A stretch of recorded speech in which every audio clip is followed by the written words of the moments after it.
Baik, Assalamualaikum warahmatullahi wabarakatuh dan selamat malam pada teman-teman. Terima kasih atas partisipasinya untuk hadir pada malam kali ini. Uh, Kami dari keluarga mahasiswa Pasca Sarjana Kimia mengagendakan mentoring penulisan karya ilmiah. Untuk kali ini ditemani oleh Ibu Feni. Ibu Feni, apa kabar malam ini? Alhamdulillah baik Mas. Alhamdulillah baik. Alhamdulillah baik. Oke, dari teman-teman juga mungkin sudah eh, tahu agenda kita kalau akan diadakan workshop satu untuk kali ini ya. Nanti ke depannya akan ada workshop dua, tapi kita akan bahas setelah pemaparan dari Ibu Feni. Mungkin Ibu Feni jika sudah siap, eh, waktu dan kesempatan saya berikan kepada Feni. Oke, ya terima kasih ya Mas sebelumnya dan selamat malam teman-teman sekalian. Mohon maaf sebelumnya karena ini di luar jam mungkin jam kerja teman-teman ya. Saya mohon maaf karena memilih waktu malam dan pas kundur-kundur terus gitu ya. Jadi semoga malam ini ya kita bisa belajar bareng terkait dengan SLR ya. Jadi untuk malam ini kita belajar SRL, jadi SLR sorry. Saya rasa nanti pertemuan bisa dua kali, tapi yang kedua nanti bisa fleksibel gitu ya. Jadi terserah teman-teman kapannya. Terus nanti SLR ini kita pakai AI, kita pakai ChatGPT. Jadi lebih ke bagaimana kita menghasilkan suatu systematic literature review dengan bantuan AI gitu ya. Tapi masih dengan koridor teman-teman. Maksudnya bukan AI yang membuatkan, tapi tetap gimana prompt kita eh, dengan menggunakan ChatGPT gitu. Jadi sebelumnya mungkin saya bisa menjelaskan sedikit ya terkait dengan SLR atau mungkin teman-teman di sini sebenarnya udah tahu terkait dengan SLR, tapi coba kita belajar bareng-bareng lagi gitu ya. Oke, saya izin share screen.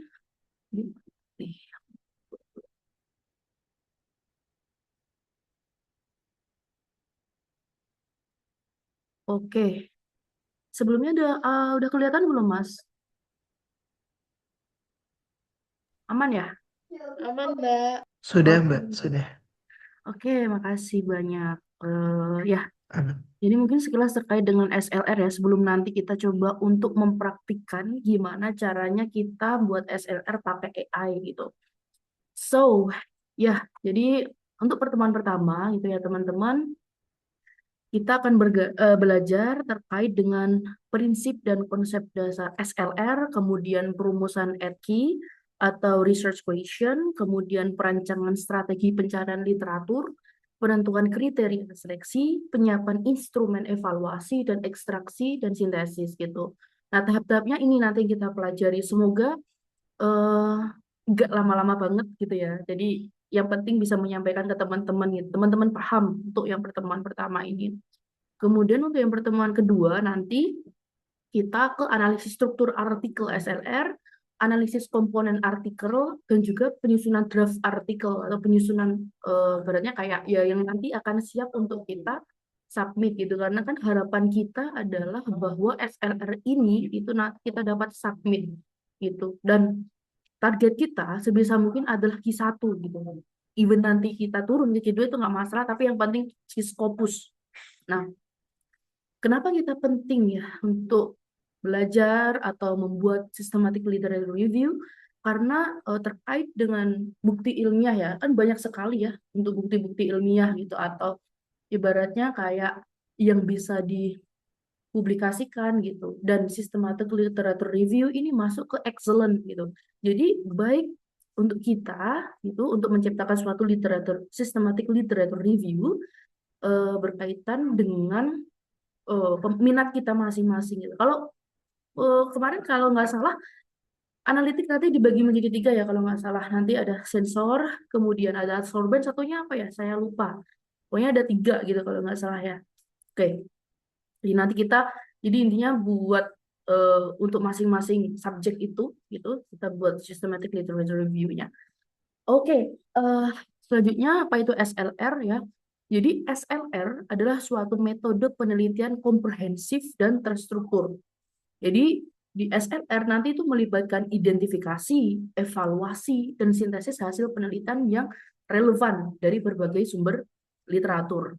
Selanjutnya, dalam SLR itu akan menjawab pertanyaan penelitian yang spesifik serta bertujuan untuk menyediakan tinjauan objektif dan menyeluruh tentang topik yang diteliti. Artinya, seperti intinya bahwa SLR itu kita menunjukkan seperti kebaruan terkait dengan misalkan di bagian sensor. Nah, kita membuat suatu literature review yang mana kita menunjukkan kebaruan-kebaruan yang ada dan eh, intinya kita itu didasarkan pada research article gitu ya. Systematic literature review itu dibuat berdasarkan research article yang sudah ada. Nah, langkah-langkah SLR itu bagaimana? Itu ada 7 langkah, teman-teman. Yang pertama, kita harus merumuskan pertanyaan penelitian atau research question. Kemudian yang kedua, kita mengembangkan dan memvalidasi protokol atau prosedur penelitiannya itu kita bagaimana. Kemudian pencarian literatur, seleksi studi, evaluasi kualitas studi, ekstraksi data, dan sintesis hasil. Nah, yang pertama adalah merumuskan pertanyaan penelitian.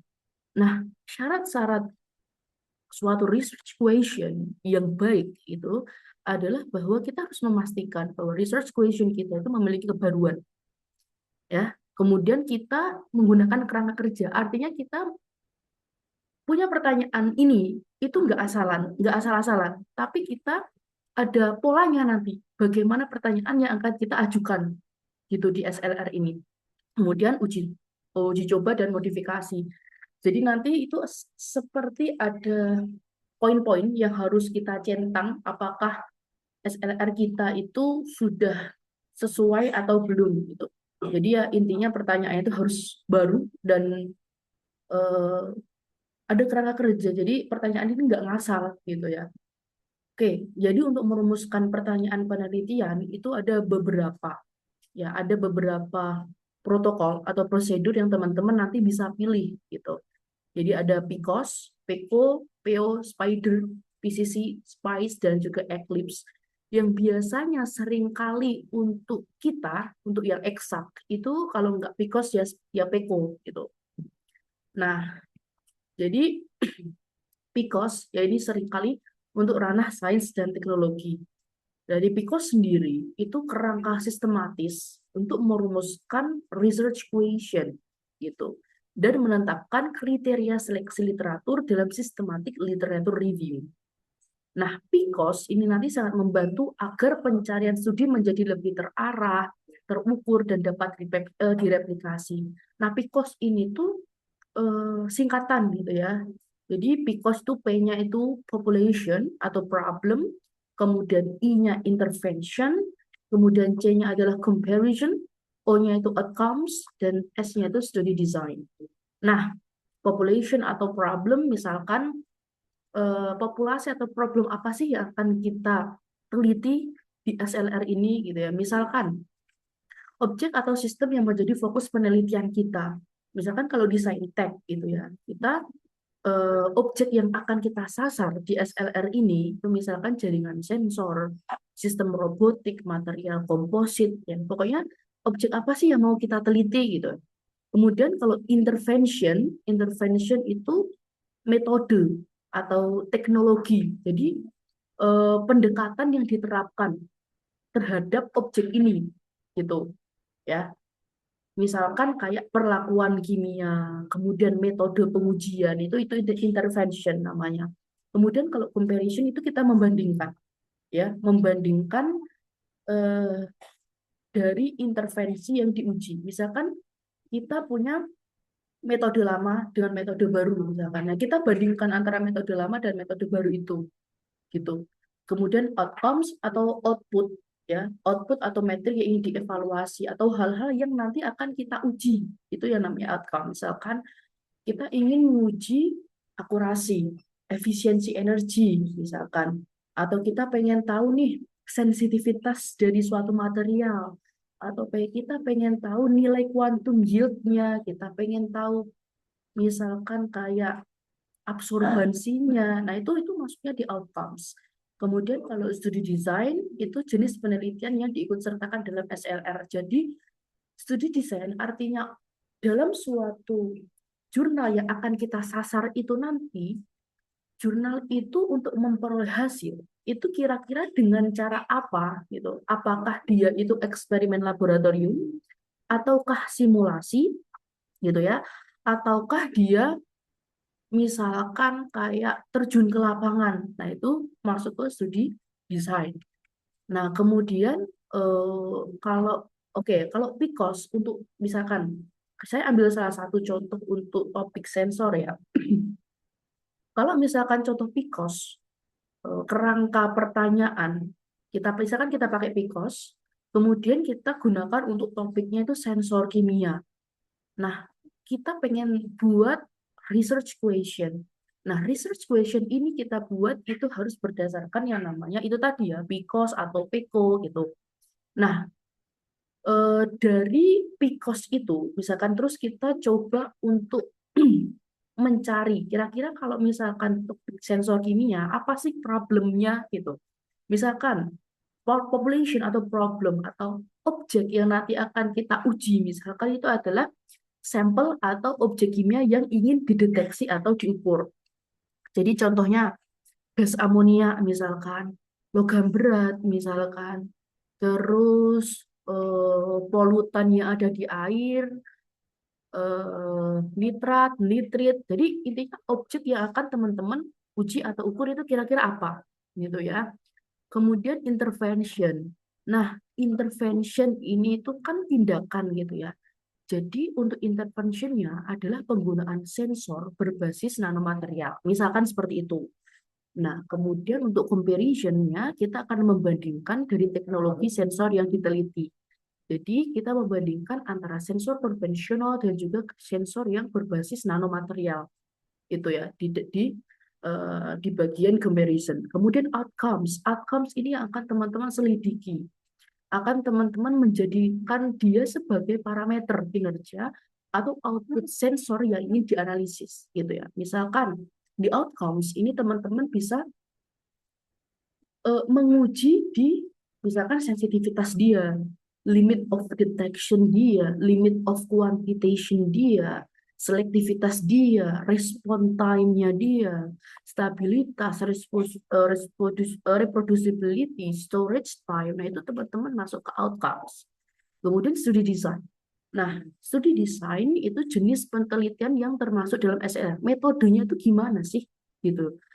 Misalkan apakah ya tadi ya seperti tadi apakah eksperimen laboratorium ataukah misalkan ya itulah antara apakah kuantitatif ataukah kualitatif gitu ya. Apakah dengan eksperimen ataukah hanya cukup dengan misalkan kayak kita apa sih misalkan kayak yang kita misalkan ngisi Google Form kayak gitu. Nah, itu namanya studi desain. Bagaimana kita dapat data outcomes, nah itu disebut dengan studi design, gitu ya. Jadi ringkasnya adalah population atau problemnya itu sampel kimia berupa gas amonia pada lingkungan industri. Jadi objek yang akan kita sasar itu apa? Oke, objek kita sasar adalah gas amonia.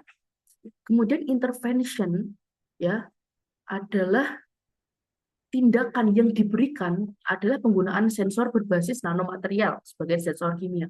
Kemudian comparison, kita bandingkan sensor konvensional, misalkan kita ambil tadi, misalkan kita ambil yang berbasis metal oxide, ya kita bandingkan sensor yang advance ya dengan sensor konvensional yang berbasis metal oxide.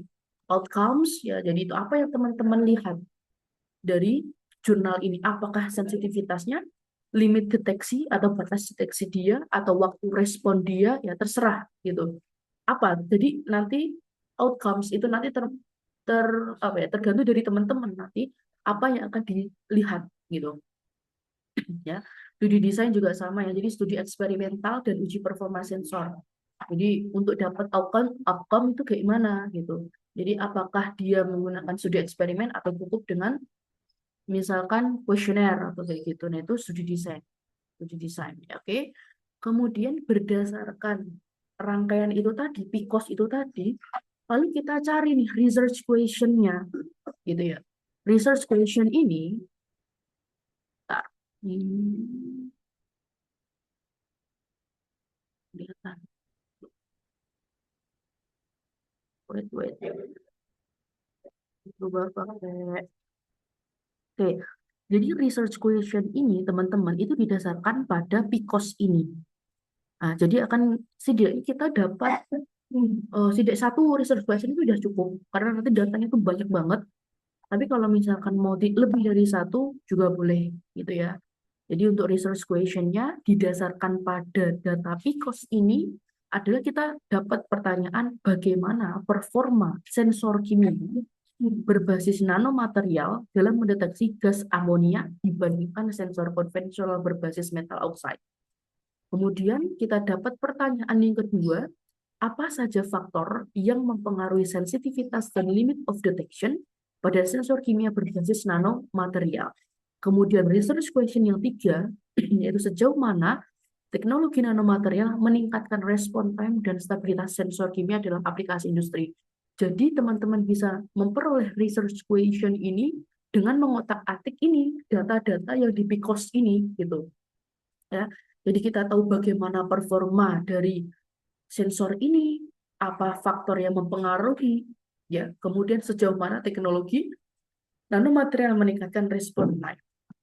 Nah, kemudian tidak hanya PICOS, teman-teman, ada juga kerangka yang namanya PECO. Nah, PECO ini mirip dengan PICOS, tetapi dia ini lebih sederhana dan umum dipakai untuk penelitian exposure dampak, gitu ya. Nah, kalau di PECO, P-nya sama, population atau problem. Jadi sampel yang akan ibaratnya ya itu tadi ya objek yang akan kita teliti gitu ya. Jadi ini gas amonia pada lingkungan industri. Misalkan exposure itu paparan. Misalkan apa yang kita uji adalah paparan gas amonia terhadap nanomaterial gitu. Nah, kemudian comparison sama kita bandingkan antara yang konvensional dengan yang lebih advance ya. Kemudian outcome itu sama tadi jadi apa ya? Hasil. Outcome itu ibaratnya kayak parameter keberhasilan. Sensitivitas yaitu tadi limit of detection, waktu respon dan lain-lainnya itu. Gitu ya.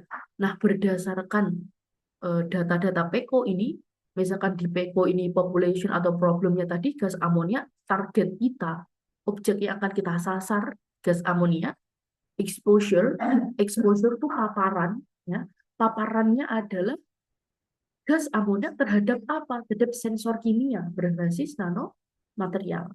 Kemudian comparison-nya kita bandingkan sensor konvensional berbasis metal oxide atau metode deteksi standar. Ya, intinya kalau comparison itu tergantung teman-teman. Teman-teman ini pengen membandingkan apa? Apakah sensor konvensional dengan misalkan sensor kolorimetri misalkan dengan sensor misalkan fluoresensi gitu. Nah, teman-teman bisa bandingkan itu terserah teman-teman.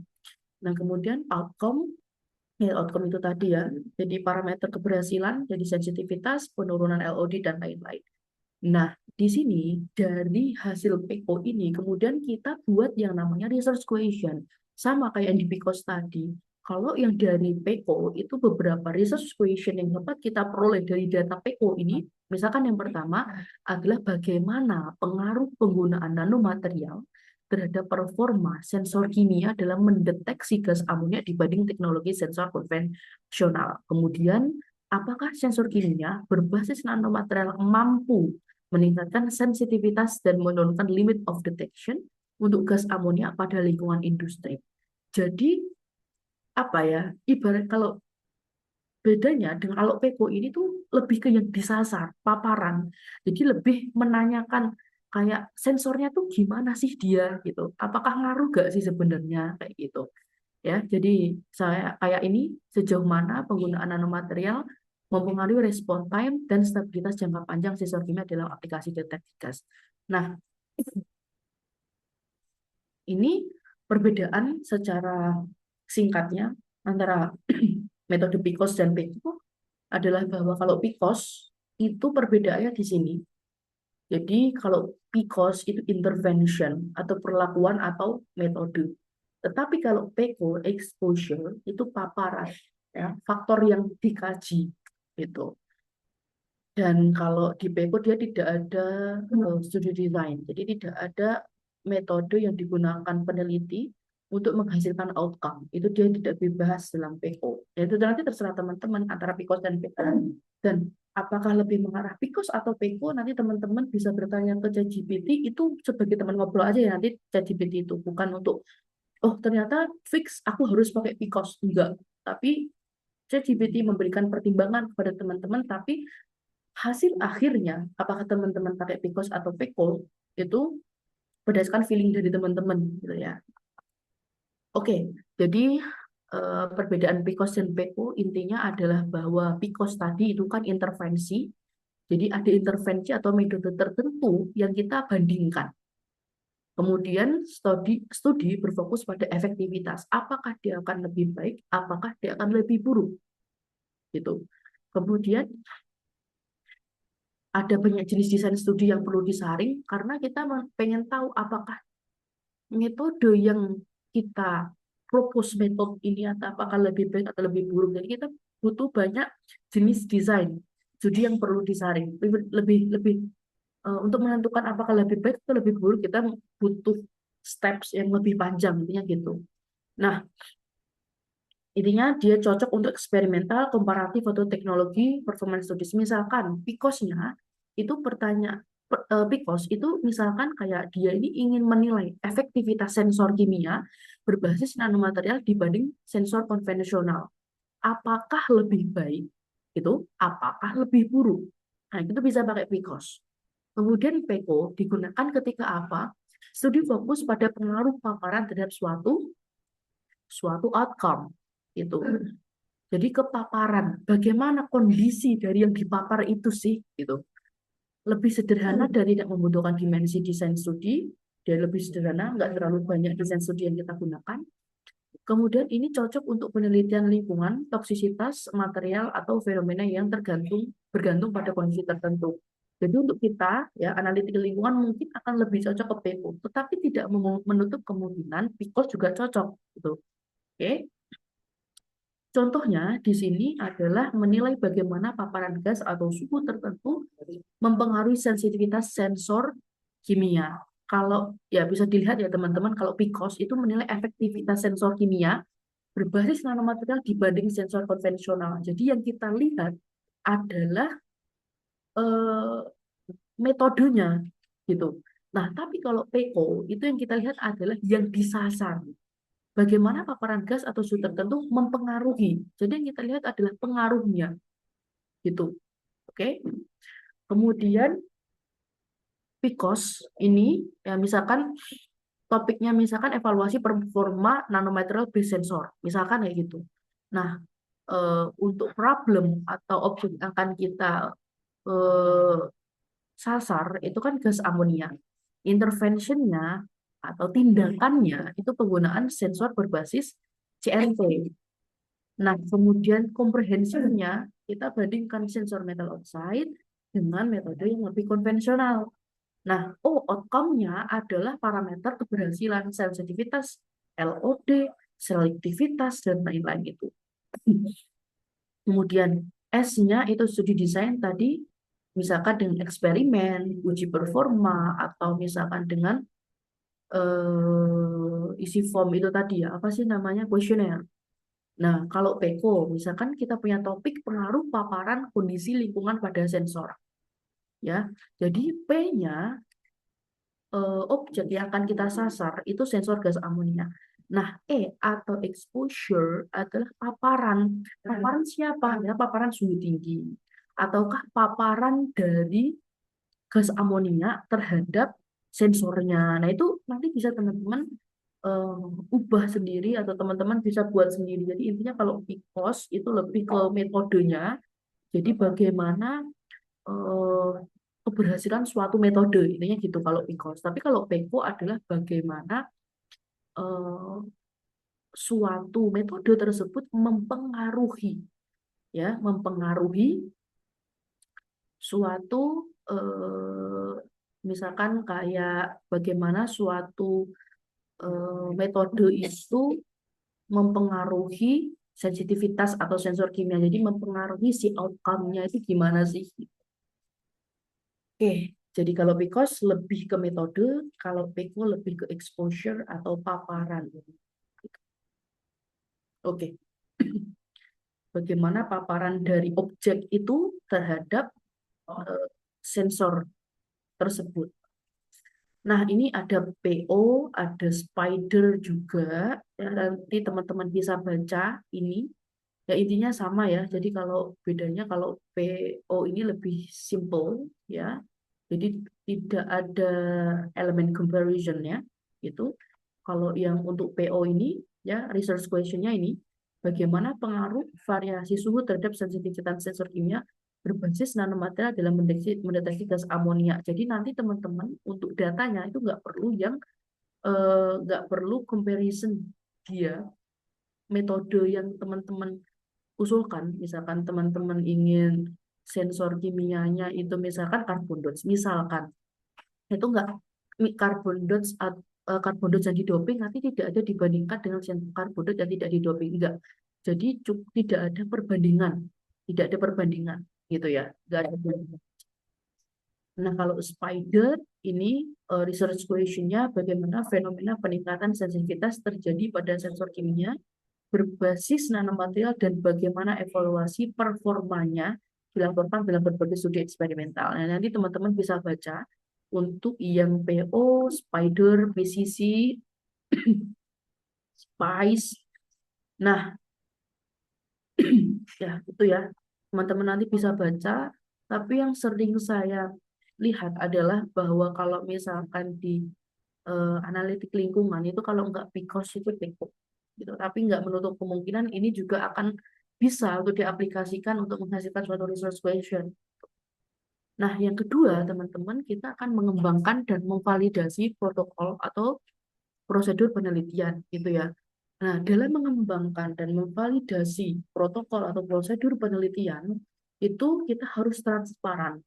Artinya dokumentasikan protokol, kita perlu mendokumentasikan protokol itu secara rinci, termasuk kriteria inklusi, eksklusi, database yang akan digunakan, dan strategi pencarian.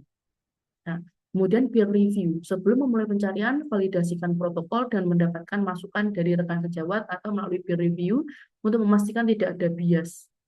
Ya, jadi intinya kalau mau mengembangkan memvalidasi prosedur penelitian ini, teman-teman tuh harus sistematik ya, namanya juga sistematik literatur review ya. Jadi semua langkah-langkah itu harus nanti teman-teman jelaskan di draft penelitian itu. Oke.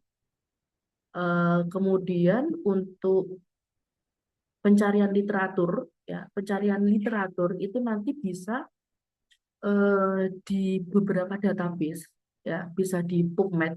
Kalau PubMed ini biasanya untuk klinis ya, biasanya untuk klinis PubMed. Tapi kalau menurut saya ya, itu lebih enak di Scopus ya, karena dia itu nanti bisa lebih spesifik milihnya. Jadi langsung bisa ke filter kalau ke Scopus itu. Kemudian ya dokumentasi strategi pencarian.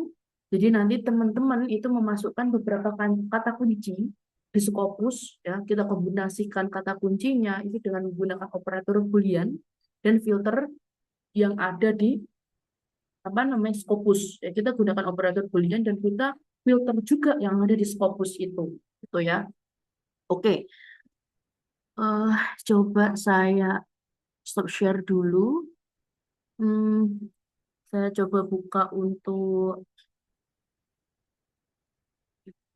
oke, saya buka ChatGPT. Saya, jangan banget. Hmm,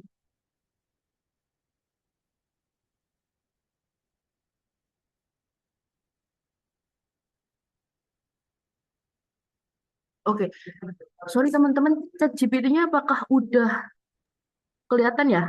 Sudah, Mbak. Oke, Lihat. sudah ya. Oke, langkah pertama tadi itu kita diminta untuk apa tadi yang pertama? Nah, merumuskan pertanyaan penelitian gitu ya. Jadi kita coba untuk merumuskan pertanyaan penelitian itu menggunakan ChatGPT. Nah, saya punya promnya. Jadi promnya ini. Sebentar, mana tadi? Ini. Oke. Kelihatan ya Mas, Mbak? Ini. Oke. Kelihatan Mbak? eh ya, jadi kita ingin menentukan research question, research question, kemudian kita punya prompt gitu. ChatGPT, ChatGPT yang digunakan itu tidak sebenarnya itu tidak harus pro. Yang penting adalah promptnya, gitu ya. Even kalau misalkan eh, nggak even pro tapi promptnya nggak tepat, yaitu sebenarnya sama aja gitu. Itu lebih baik tidak pro tapi promptnya tepat gitu ya. Nah, di sini teman-teman, kita punya prompt. Kita mau menentukan research question. Promptnya gimana? Anda adalah dosen, kita ngomong ke ChatGPT, kita ngomong, Anda adalah dosen, peneliti, sekaligus akademisi di bidang apa? Oke, misalkan kita ngomong nih, bidang apa? Sensor, misalkan. Teman-teman bebas, apakah nanti di bidang eh, adsorben atau di bidang fotokatalisis, terserah teman-teman. Kita chemical sensor, saya tulis chemical sensor di sini. Anda berkompeten merancang dan menyelesaikan systematic literature review berkualitas yang berstandar jurnal terindeks Scopus I1. Selain berpengalaman menjadi autor berbagai paper SLR di jurnal Scopus, Anda juga berpengalaman sebagai editor dan reviewer berbagai jurnal yang biasa mempublikasikan paper-paper SLR. Kali ini, saya ingin melakukan SLR tentang apa? Jadi terserah teman-teman, tapi lebih mengerucut. Misalkan, tadi saya bilang chemical chemical sensor. Nah, contoh chemical sensor apa? Misalkan penelitian saya aja ya, carbon dots. Nah, nanti teman-teman bebas, misalkan adsorben. Nah, adsorbennya apa? Misalkan kayak gitu, terserah fly ash kah? Atau apa? Atau alginat atau apa? Terserah teman-teman.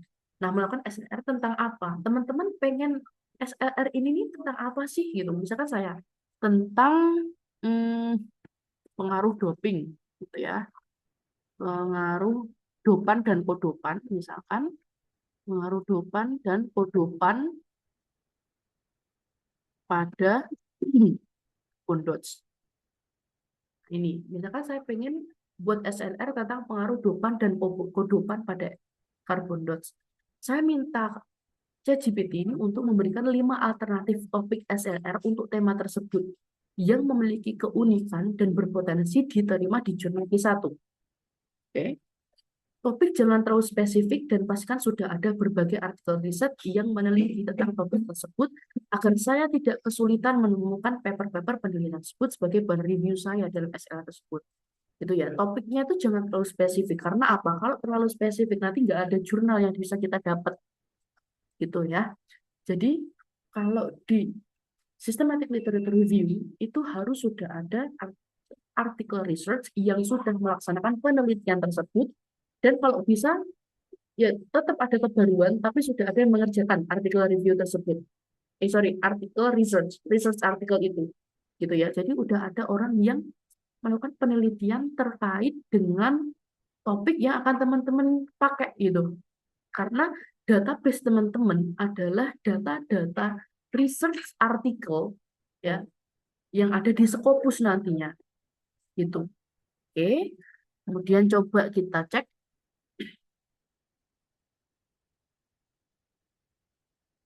si muter. Kita tunggu dulu.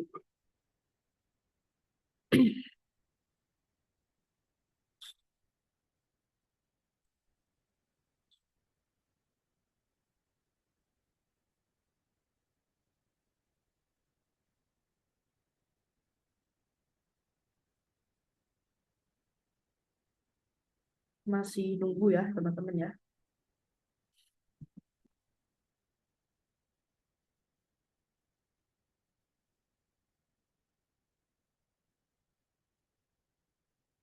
Kalau lama sekali.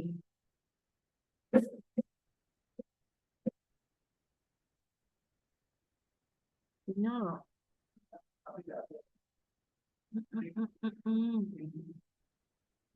Kita tunggu ya teman-teman ya. Ini agak lama dia. Oke, sebentar. Coba saya cek yang tadi saya udah buat sebenarnya.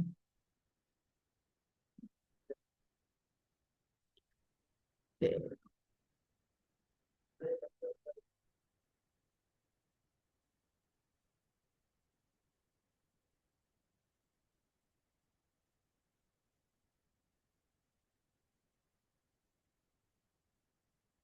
ntar ya teman-teman ya.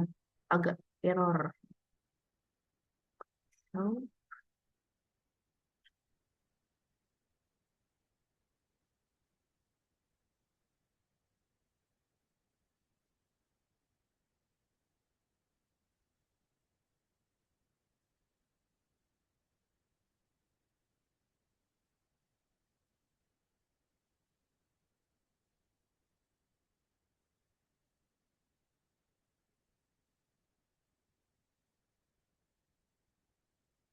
agak lemot ini.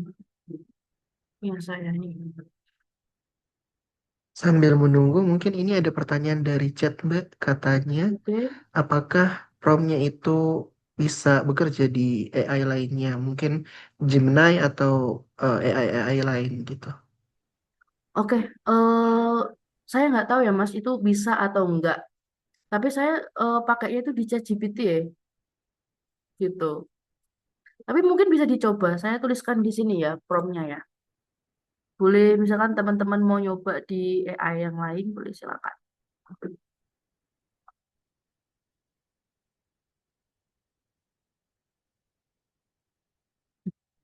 Susah kali ini. Oke,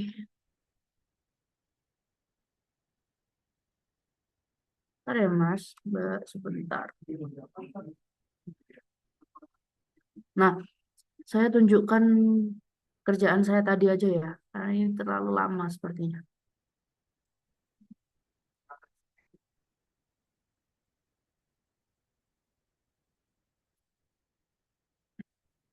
Oke, sudah terlihat ya. Jadi tadi saya udah nyari sebenarnya untuk dari prompt itu, saya juga sama sih. Intinya terkait dengan pengaruh penambahan dopan dan kodopan pada carbon dots, itu saya dapat 5 alternatif topik SLR. Itu ini, ada 5 topik yang disarankan oleh ChatGPT ini. Gitu ya. Jadi yang pertama, heteroatom doping pada carbon dots hubungan jadi hubungan jenis dopan dengan tuning sifat optik dan quantum yield untuk aplikasi sensing.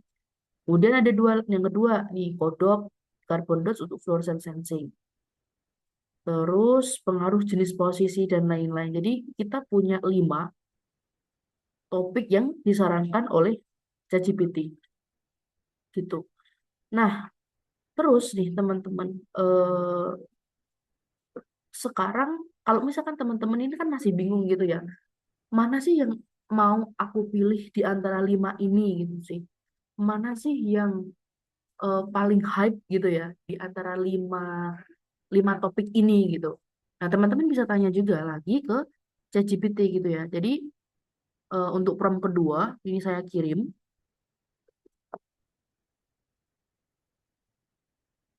Oke.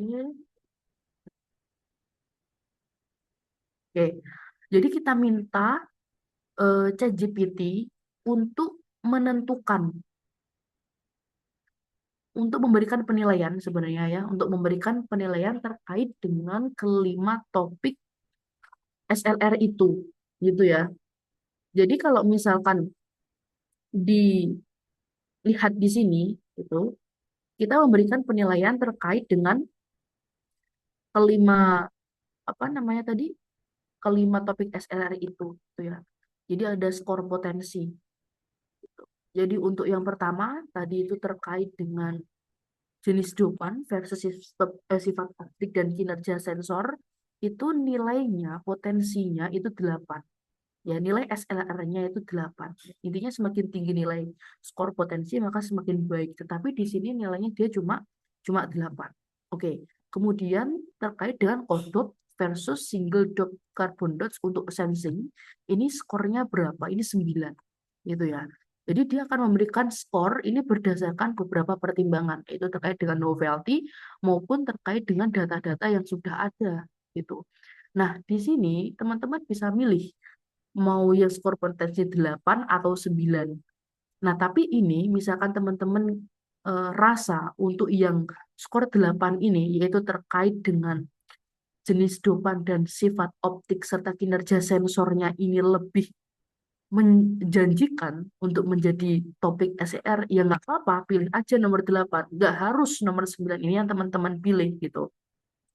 Nah, tetapi kalau bisa jangan milih yang terakhir ini gitu, yang nomor 7. Jadi teman-teman pilih yang nomor paling tinggi ataukah yang tengah. Nah, itu teman-teman bisa pertimbangkan yang paling tinggi atau yang tengah. Kalau misalkan pilih nomor 8, nggak apa-apa.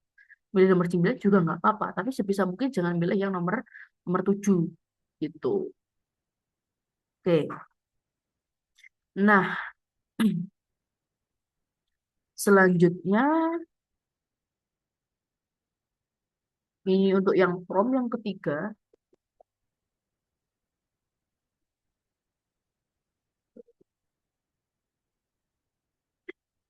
Nah, di prom yang ketiga ini, gitu ya, kita akan menentukan framework yang digunakan. Itu tadi ya, apakah kita pakai COS ataukah kita pakai Peco, nah itu.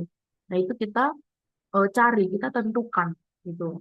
Nah, kita juga cari di sini berdasarkan hasil evaluasi Anda dan pencermatan saya, harus pakai pencermatan saya ya. Artinya agar AI ini tahu bahwa kita juga bekerja di sini gitu, nggak cuma kita bergantung pada AI gitu.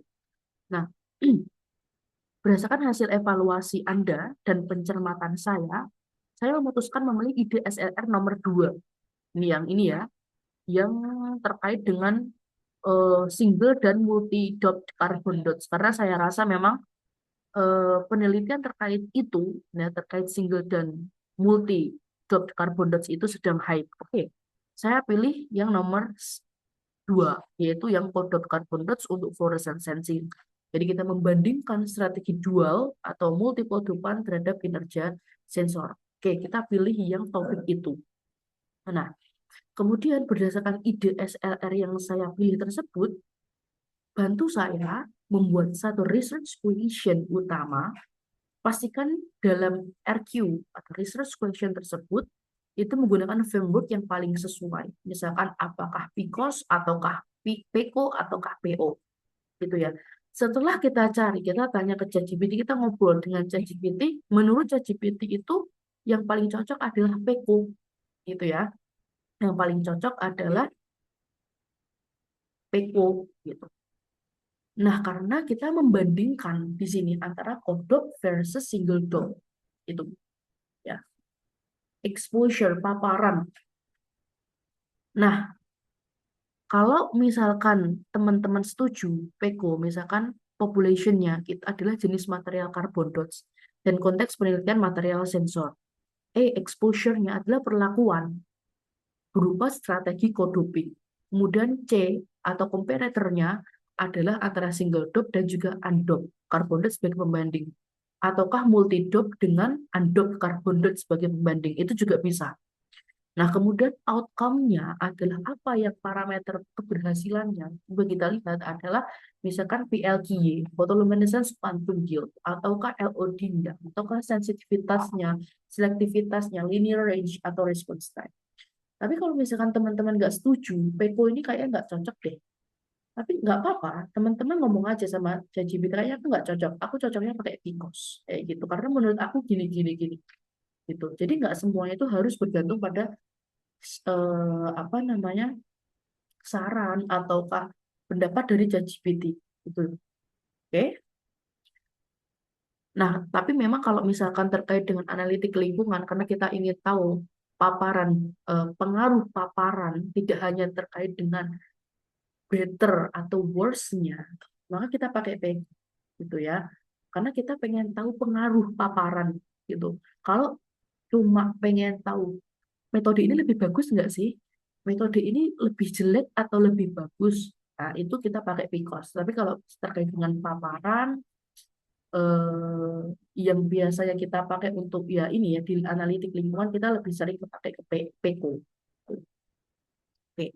Kemudian oke kita udah dapet nih research question-nya itu terkait didasarkan pada PECO itu research question-nya ini gitu ya. Ini research question-nya. Nah, bagaimana intinya eh, pengaruh dari doping terhadap carbon dots ya dibandingkan dengan yang single doping. Bagaimana pengaruh yang dual atau multi doping dalam carbon dots dibandingkan yang single doping aja dan yang undoped carbon dots gitu. Terkait dengan misalkan performa fluoresensinya, baik itu quantum yield-nya, detection limit-nya, sensitivity, dan juga selectivity-nya itu gimana gitu. Nah itu research-nya, research question-nya, itu pertanyaan yang kita peroleh. Oke. Nah, setelah itu teman-teman, setelah teman-teman ini udah dapat kira-kira research question atau pertanyaan penelitian ini tuh seperti ini gitu. Oke, fix ini kayaknya cocok banget gitu. Tapi teman-teman nggak cocok juga nggak apa-apa gitu. Sesuai dengan menurut teman-teman aja kayak gimana. Kalau misalkan teman-teman udah oh oke nih pertanyaan ini oke kita pakai nih untuk selera ini. Tapi kalau misalkan kurang aduh kurang nih gitu, teman-teman bisa memperbaiki research question itu sebelum ke langkah selanjutnya. Oke. Selanjutnya saya punya prompt keempat. Prompt keempat ini adalah yang I. Ini ya teman-teman ya. Jadi research keempat berdasarkan hasil pencermatan saya, maka saya memutuskan menggunakan PECO framework. Oke. RE atau research question yang saya gunakan untuk SLR ini ya ini tadi pertanyaan research question teman-teman ini apa gitu ya. Berdasarkan research question tersebut, sekarang bantu saya untuk membuat search query untuk mengumpulkan paper-paper riset dan Scopus untuk saya review di dalam SLR ini. Search query-nya melibatkan operator boolean tetapi tanpa title, ASCII, dan limit to. Hanya kombinasi keyword dan operator boolean. Terserah nanti teman-teman bisa pakai title ASCII boleh, pakai limit to juga boleh gitu. Jadi kalau title ASCII dan limit to sebenarnya biar lebih relevan aja jurnal yang teman-teman dapat gitu ya. Coba saya yang kedua.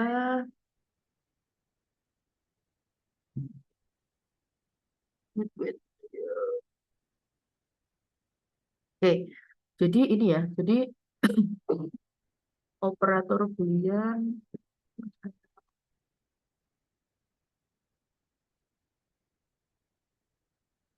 Jadi untuk nanti kita pakai operator boolean itu untuk apa?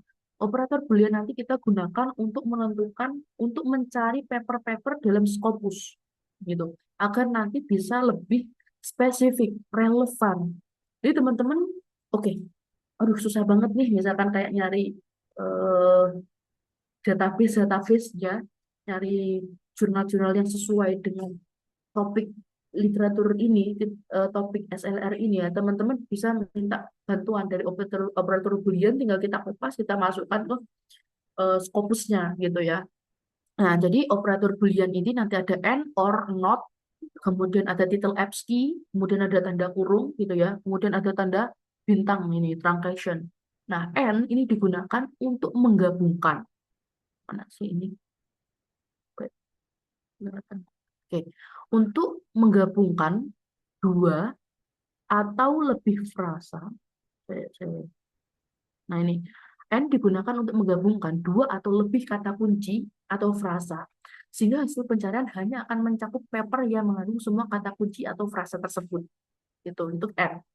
Kemudian OR digunakan untuk menggabungkan kata kunci atau frasa yang berbeda sehingga hasil pencarian akan mencakup paper yang mengandung setidaknya satu dari kata kunci atau frasa tersebut. Nah, operator ini digunakan untuk memperluas hasil pencarian teman-teman. Not itu digunakan untuk mengecualikan kata kunci atau frasa tertentu dari hasil pencarian teman-teman. Nah, operator ini membantu memfilter hasil pencarian dengan menghilangkan topik atau konteks yang tidak relevan. Kira-kira mana sih konteks yang tidak relevan itu tidak yang aku nggak mau nih ini nih masuk ke dalam kata kunci yang nanti aku gunakan untuk nyari paper misalkan. Kemudian tanda kurung, kita dapat menggunakan tanda kurung untuk mengelompokkan kata kunci atau frasa yang memiliki prioritas dalam pencarian. Oke. Kemudian translation untuk menangkap semua variasi kata, misalkan contoh nanostructure, nanostructured, dan nanostructures. Nah, itu. Kemudian title ABSCII itu pencarian di judul plus abstrak plus kata kunci. Ini yang paling umum dan paling efektif untuk mencari literatur Scopus. Literatur yang benar-benar relevan dengan topik. Even teman-teman enggak pakai title ABSCII, itu doesn't matter, enggak masalah. Yang penting adalah and or not atau tanda kurungnya. Itu ada teman-teman yang penting untuk paham. Oke. Kemudian, ini stop share, kita kembali lagi ke Oke, kita kembali lagi ke ChatGPT.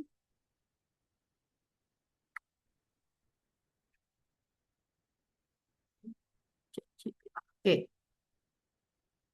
ya, jadi berdasarkan hasil pencermatan saya tadi, ini tadi ya, maka saya memutuskan menggunakan PECO Framework, terus dengan RQ atau Research Question seperti ini, kemudian berdasarkan research question tersebut, sekarang minta tolong kita, ya, kita minta tolong nih ke ChatGPT untuk membuatkan search query, untuk mengumpulkan paper-paper research dan Scopus untuk saya review di dalam SLR ini.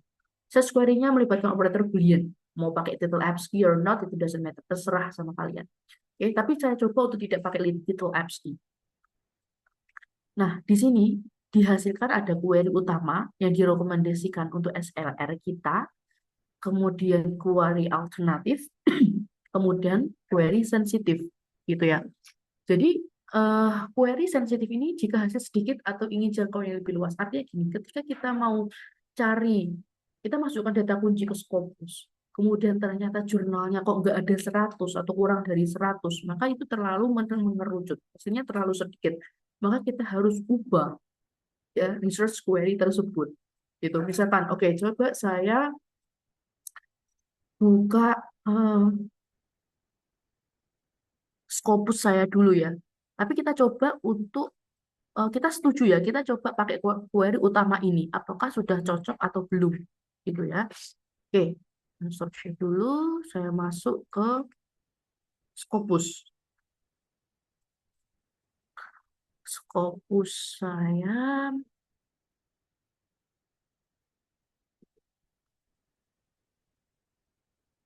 Oke, oke, ini Scopus misalkan.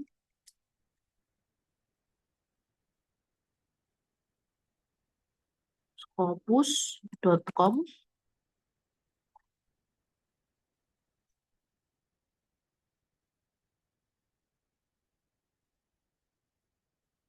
Oke, jadi Scopus ya ini ya. Jadi ini adalah yang teman-teman berarti kalau misalkan tampilan Scopusnya itu sudah kayak gini, ini berarti eh, apa ya? Sudah berlangganan kalau yang kayak gini gitu. Tapi kalau modeling nggak kayak gini, Scopusnya itu berarti nggak berlangganan. Tapi kalau UGM kayaknya UGM memang sudah berlangganan. Coba teman-teman bisa cek Scopusnya masing-masing, apakah sudah tampilannya sudah seperti ini atau belum. Kalau misalkan belum, coba teman-teman login. Jadi sign in nggak ya? Sign in terus disuruh masukkan email dan juga memasukkan password gitu. Nanti kalau misalkan keluar hasilnya itu seperti ini ya berarti itu sudah berlangganan gitu ya. Oke. Kemudian di sini di search dokumen ini ya, kita kopas operator Boolean tadi, research query tadi ya yang kita dapatkan di apa namanya? ChatGPT, kita kopas di sini. Coba kita kopas. Nih ya, kita kopas tadi, kita search apakah ada hasil atau enggak. Oke, ternyata teman-teman di sini ada 266 dokumen found. Jadi ada 266 artikel terkait dengan topik SLR kita gitu.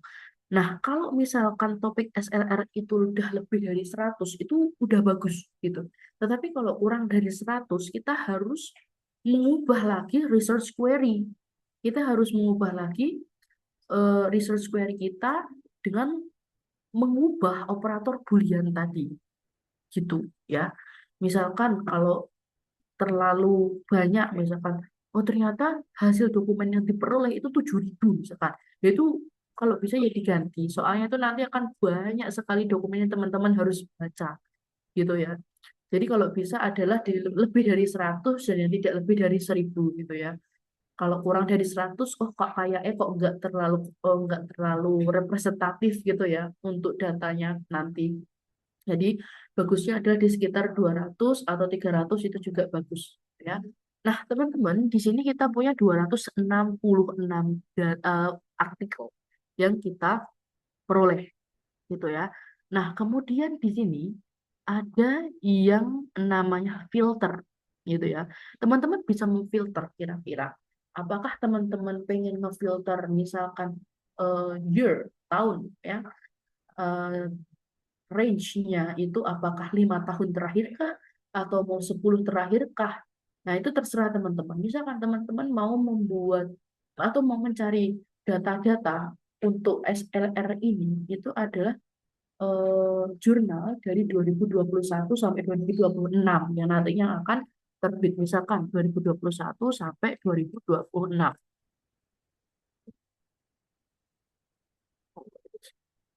2021 sampai 2026.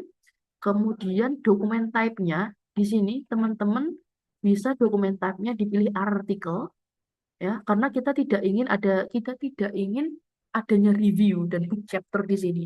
Karena pada SLR ini yang dapat data yang kita gunakan adalah data dari research article, bukan dari review atau book chapter. Bukan karena kita ini SLR ya, kita Systematic Literature Review, kita bukan umbrella review atau review yang mereview review, literatur review gitu. Jadi ada literatur review, ya kita mereview literatur review itu umbrella namanya.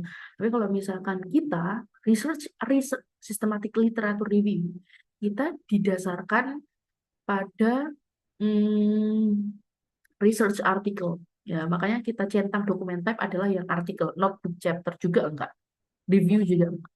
Nah, di sini kemudian language-nya English, kemudian ya source type-nya jurnal. Hmm, I think itu publication stage viral. Oke, kita klik limit tuh.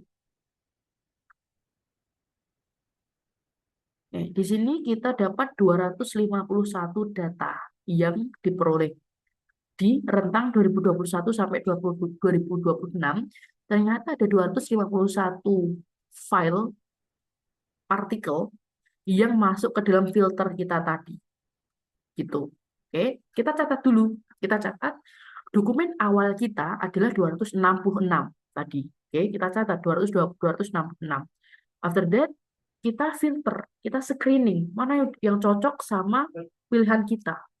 Nah, kita screening, oh ternyata setelah kita screening, ya, dihasilkan sisa 251 dokumen. Nah, itu yang masuk ke dalam kriteria kita, yang masuk kepada eh, apa ya, filter kita, gitu. Oke. Nah, selanjutnya, tak, mm, mm, mm, mm. Kita masuk ke sini. Oke. Mm. Nah, setelah itu, stop share. Di sini saya coba buka yang, nah oke, jadi setelah teman-teman ini sampai di prom 4, teman-teman udah dapet yang namanya berapa literatur, sorry, beberapa artikel atau jurnal yang nanti akan teman-teman eh, apa ya pakai gitu ya. Nanti teman-teman masuk ke Prisma. Nanti teman-teman masuk ke Prisma sebentar. Oke, teman-teman masuk ke Prisma. Saya bukakan Prisma yang terlebih dahulu.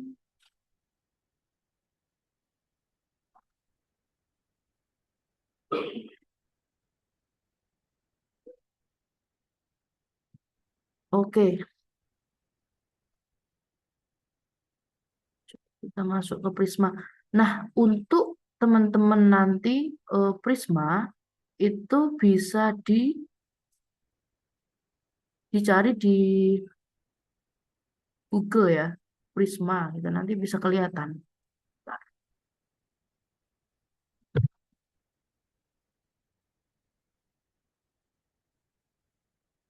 Prisma flow diagram. Oke, coba saya share dulu. Nah, ini ya. Jadi teman-teman nanti bisa download Prisma, Prisma flow diagramnya ini. Nah, kemudian teman-teman bisa download yang ini. Ya, nih, yang ini. Nanti teman-teman download gitu. Setelah di-download, itu nanti teman-teman bisa intinya Prisma ini membantu kita untuk menentukan eh, jurnal yang nantinya akan kita sintesis atau akan kita seleksi. Jadi Prisma ini membantu seleksi jurnal yang akan kita pakai gitu ya. Nah, ini nah ini ya untuk ya after prom 4 setelah prom 4 itu tadi ya teman-teman. Nah, di sini ada Prisma yang akan membantu kita untuk menseleksi jurnal-jurnal yang akan kita pakai atau manakah yang akan kita pakai atau manakah yang akan kita buang itu pakai Prisma. Nah, di sini records identified from database. Kita tadi punya database berapa? 266.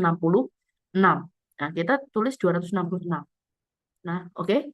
Database ini artinya adalah jumlah jurnal yang teman-teman peroleh dari Scopus.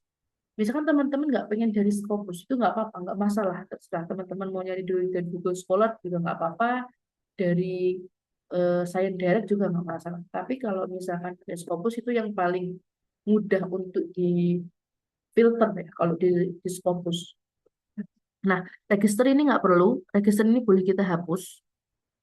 Kemudian records remove before screening karena kita nggak ada duplikat karena kita hanya pakai eh, satu ini ya apa namanya kita cuma pakai Scopus kita nggak pakai yang lain berarti tidak ada jurnal yang terduplikat ya karena kita cuma pakai satu database tok kita cuma pakai yang namanya Scopus berarti tidak ada jurnal-jurnal yang ada dua judul gitu loh kecuali kalau misalkan kita pakai Scopus terus after that kita juga pakai Google Scholar ya ada kemungkinan bahwa jurnal yang ada di Scopus dengan jurnal yang ada di Google Scholar itu judulnya sama gitu. Tapi karena kita cuma pakai Scopus berarti kita tulis duplicate records remove n-nya sama dengan 0 itu.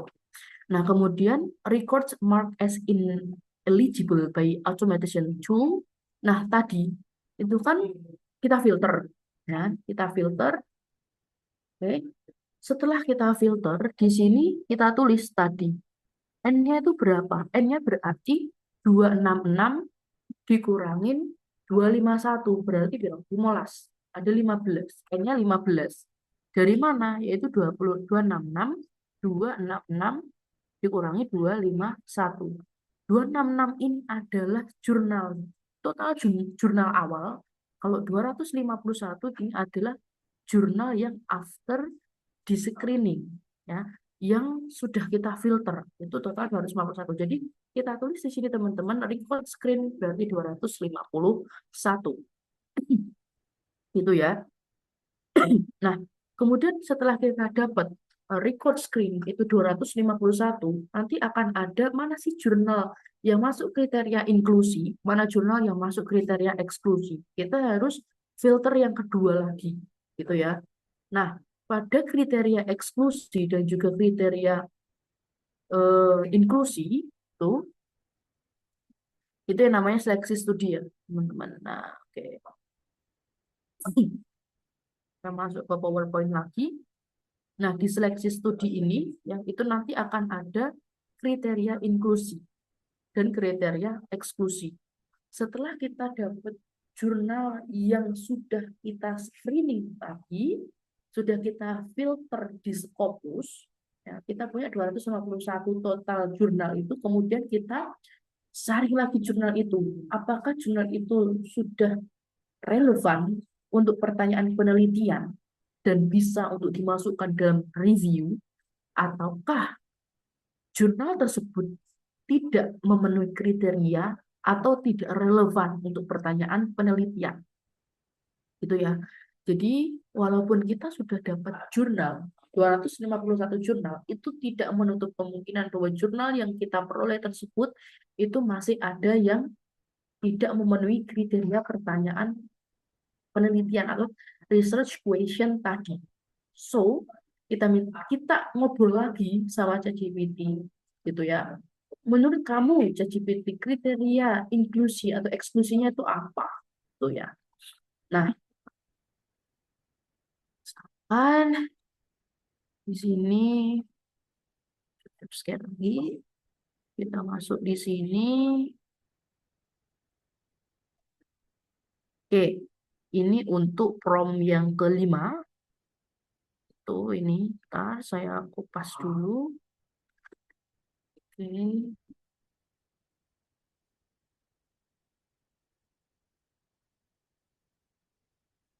Oke, good. Ini untuk yang prompt yang kelima. Jadi di prompt kelima ini itu wait, dengan menggunakan query. Oh, tadi saya itu nyari paper itu 266, yang tersisa itu 31 paper. Jadi eh, beda keyword sedikit itu udah berbeda.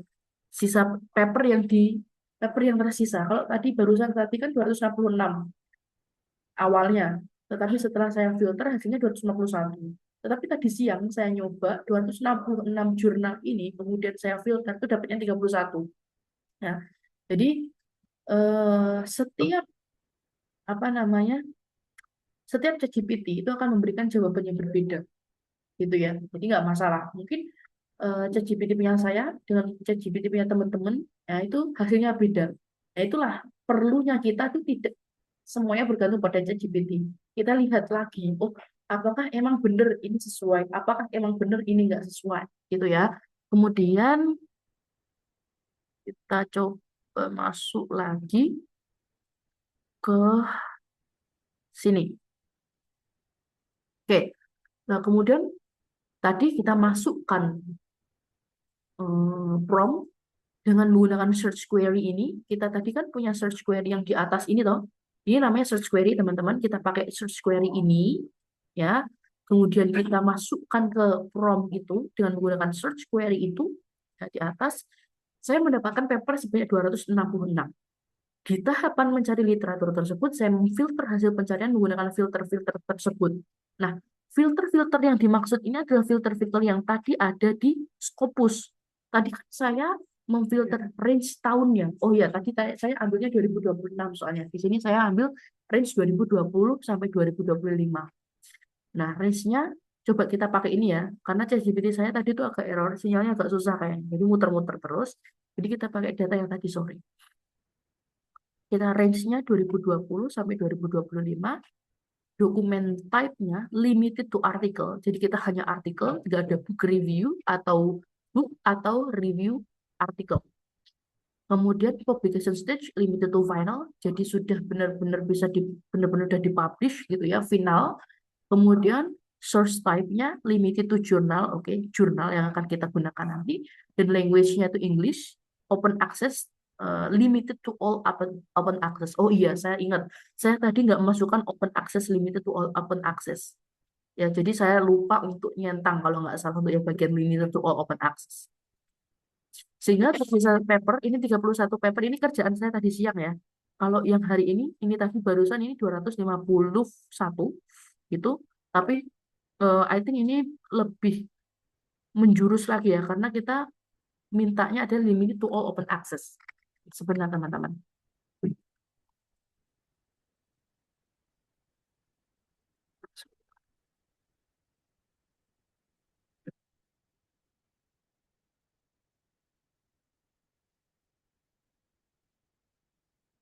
Oke, kemudian setelah tahapan mencari literatur, tahapan selanjutnya adalah tahapan seleksi studi. Seleksi paper yang diperoleh dari hasil pencarian berdasarkan judul dan abstrak paper hasil pencarian. Nah, jadi kita seleksi. Seleksinya gimana? Seleksinya itu pakai kriteria. Kriteria inklusi, kriteria eksklusi. Kriteria inklusi adalah sesuai dan relevan dengan pertanyaan penelitian. Kalau yang eksklusi adalah yang enggak.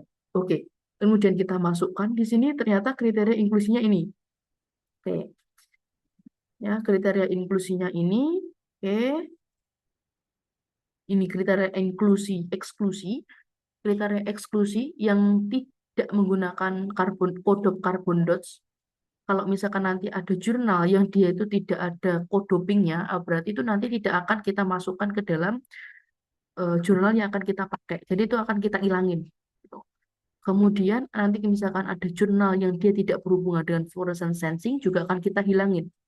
Kemudian jika ada pula jurnal yang dia tidak melaporkan outcome kinerja sensor juga akan kita ilangin di sini.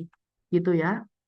Jadi kalau inklusi ini adalah yang nanti akan jurnal yang akan kita pertahankan. Gitu. Jadi kapan jurnal itu akan kita pertahankan adalah ketika jurnal itu atau studi itu mengandung salah satu karbon dots yang kodok atau karbon dots yang memiliki lebih dari satu dupan. Nah, itu bisa. Nah, jadi itu inklusi itu adalah yang relevan, jurnal yang relevan. Kalau yang eksklusi ini jurnal yang nggak relevan, yang akan kita ilangin gitu. Padahal kan kita mau tentang carbon dots misalkan, tetapi dia tidak berhubungan dengan fluorescence sensing, ya kita hapus karena itu nggak sesuai gitu.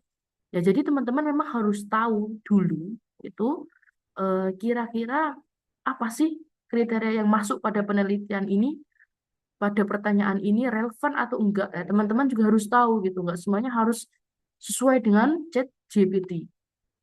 Oke, oke. Setelah itu ya setelah kita dapat nih eh, kriteria eksklusi maupun kriteria inklusinya itu ya kemudian nah kita masuk ke prom lagi.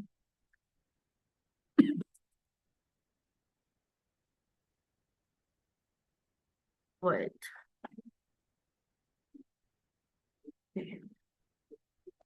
Kita masuk, saya kopas juga di sini. Nah, setelah teman-teman itu udah dapat yang sesuai dengan kriteria atau enggak itu ya. Maka di sini selanjutnya adalah yang dilakuin itu apa adalah mencari yang namanya alat penilaian kualitas studi ya. Alat penilaian kualitas studi. Sebentar. Hmm.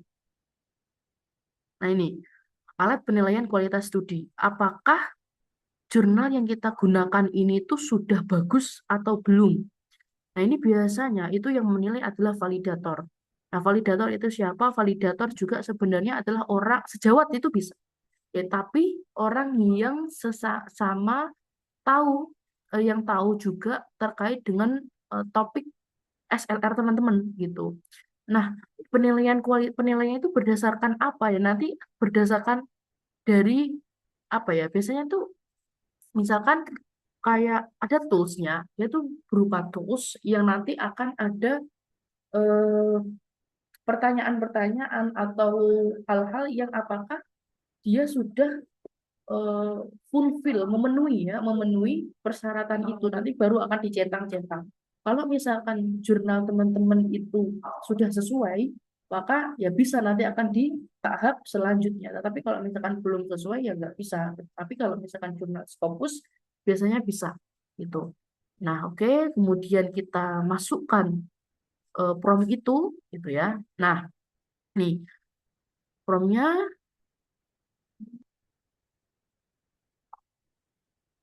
di sini berdasarkan hasil pencermatan saya, kriteria tersebut saya gunakan ya. Kriteria inklusi dan eksklusi ini yang disarankan oleh ChatGPT itu saya gunakan gitu. Setelah tahapan seleksi studi berdasarkan judul dan abstrak, tahapan selanjutnya adalah evaluasi kualitas studi, risk of bias, yang melibatkan dua validator eksternal. Nah, ini bias orang, validator nih orang, yaitu yang tahu gitu terkait dengan topik teman-teman dan ya kompeten gitu ya. Bantu saya menentukan tool yang paling cocok yang dapat digunakan oleh validator dalam mengevaluasi paper yang akan saya review di dalam SLR ini. Nah, misalnya JBI, Cochrane, atau yang lain. Kemudian di sini dibalas oleh ChatGPT bahwa berhubung SLR kita ini bukan studi klinis, bukan studi hewan, dan bukan uji intervensi, tetapi SLR berbasis material science atau chemical processor, maka Cochrane, Prisma, of Bayes, Robbins, dan sebagian besar alat berbasis evidence-based medicine tidak cocok. Jadi yang cocok adalah apa? Yang paling cocok adalah JBI atau Critical Appraisal Checklist for Analytical Cross-Sectional Studies. Nah, jadi nanti setelah misalkan, oh JBI paling cocok ya, nah habis itu kita search JBI gitu ya, search JBI di Google. Nah, ntar kita search JBI di Google, di sini kita cari JBI Critical Appraisal.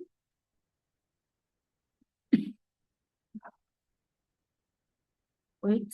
Nah, ini JBI Critical Appraisal Tools. Oke. Kemudian kita cari.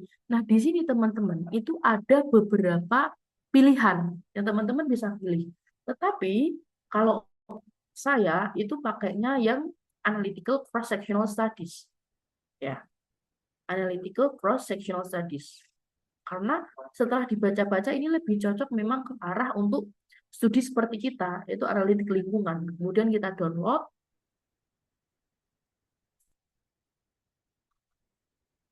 Oke,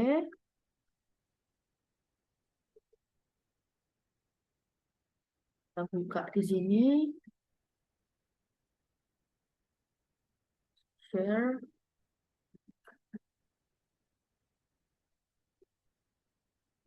Nah, ini ya. Jadi eh, tadi di JPI yaitu tools untuk memvalidasi artikel kita atau jurnal-jurnal yang tadi kita peroleh, yang selanjutnya akan kita olah gitu ya. Itu ini harus memenuhi checklist ini gitu. Dan ini dilaksanakan oleh validator. Ada beberapa checklist ya. Where the criteria for inclusion in the sample clearly defined. Apakah sampel ini clearly defined dan lain-lain gitu.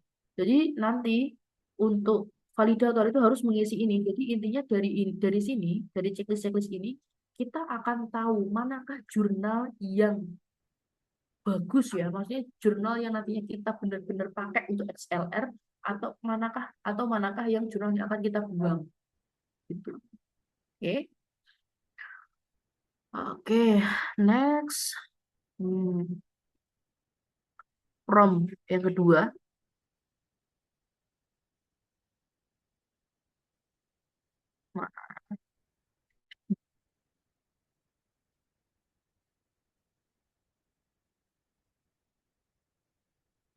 Oke.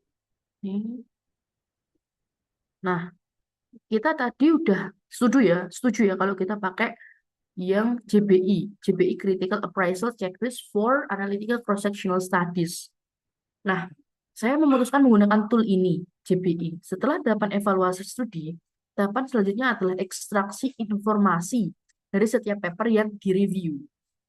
Nah, di tahapan ini kita perlu mengumpulkan dan mengkompilasi informasi atau komponen penting dari setiap paper yang direview yang sejalan dengan research question dan framework tadi PECO ya, framework PECO SLR kita. Beri saya saran apa saja komponen yang perlu diekstraksi dalam SLR ini.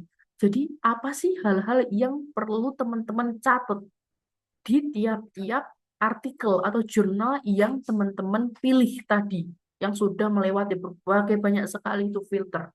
Nah, itu kita kira-kira tuh apa aja sih yang teman-teman perlu catat gitu ya. Nah, kalau saya lihat ini itu banyak sekali informasi-informasi yang teman-teman perlu catat. Nah, ini ya. Jadi bisa terkait dengan informasi sintesisnya, bisa terkait informasi karakterisasi optiknya, informasi kinerja sensornya, pembanding atau tadi ya, kemudian aspek desain sensing, informasi metodologis dan metadata studi. Nah, ini yang paling sesuai. Jadi, eh, komponen-komponen apa yang teman-teman ini perlu untuk ekstraksi gitu. Apa yang perlu teman-teman catat gitu ya. Misalkan pada metadata studi itu apa sih yang teman-teman perlu catat atau identifikasi? Misalkan judul studi, artikel, penulis, nama, jenis studi, kemudian kalau informasi material, carbon dates dan doping, misalkan jenis dopan, metode sintesis, struktur dan karakterisasi dan lain-lainnya. Itu ya. Sampai masuk ke photoluminescence properties, mekanisme optik, kemudian target analiknya apa, mekanisme sensingnya apa, parameter kinerja sensornya apa, format sensingnya apa, informasi komparatornya juga kita perlu untuk membandingkan juga gitu. Misalkan komparatornya yang undop, yang tidak didoping dengan single doping, kemudian misalkan nanti misalkan ada yang antara single doping dengan yang multi doping, nah, apakah kita perlu juga membandingkan LOD dan juga quantum yield-nya itu juga perlu kita. Nah, ini adalah hal-hal yang perlu kita catat, yang kita cari di jurnal yang udah kita dapat itu, yang udah kita filter gitu. Ya. Oke.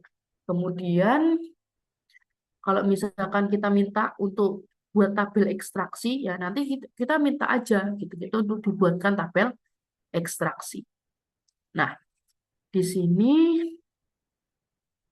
kemudian misalkan kita, oke ini yang prompt 7, tak kirim sini.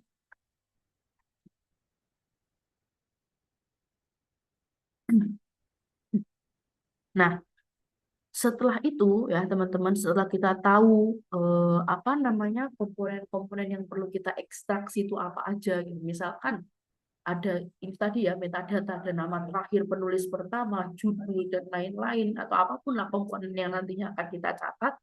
Kemudian kita mintakan untuk ChatGPT ini untuk dia buat tabel. Jadi kita minta buat tabel template hasil ekstraksi ya dengan format baris pertama adalah, jadi intinya kita minta dia buatin tabel gitu aja lah intinya. Nah, jadi nanti akan ada tabel seperti ini. Nah, kalau misalkan nanti teman-teman minta dibuatin Excel-nya juga boleh, bisa gitu ya. Nah, jadi nanti hasilnya itu kayak gini. Misalkan tabel ekstraksi.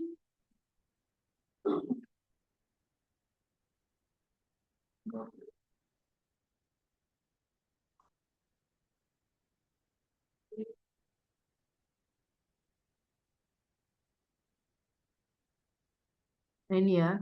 Jadi tabel ekstraksinya itu apa ada studi author, year, jurnal, ya, country, depan A, depan B, coding dan lain-lain. Sintesisnya apa, morfologinya bagaimana, strukturalnya apa, emisinya gimana, eksitasi, quantum yield, photostability. Jadi ini adalah outcome yang teman-teman perlu perlu catat untuk masing-masing jurnal yang teman-teman dapat setelah berbagai macam filter tadi gitu ya. Oke. Next adalah, nah kalau misalkan teman-teman itu udah sampai tahapan ekstraksi gitu ya. Nah, teman-teman itu akan ini pas lagi. Nah,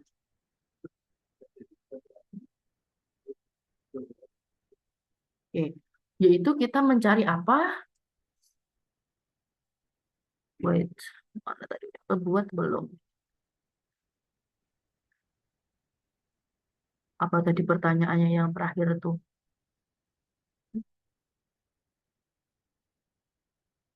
Setelah tahapan ekstraksi, tahapan terakhir dari SLR adalah melakukan sintesis. Beri saya saran apa saja poin-poin yang perlu saya sintesis untuk SLR ini. Supaya saya kopas, kemudian saya masukkan di sini. Apakah masih lemot kayak tadi atau enggak?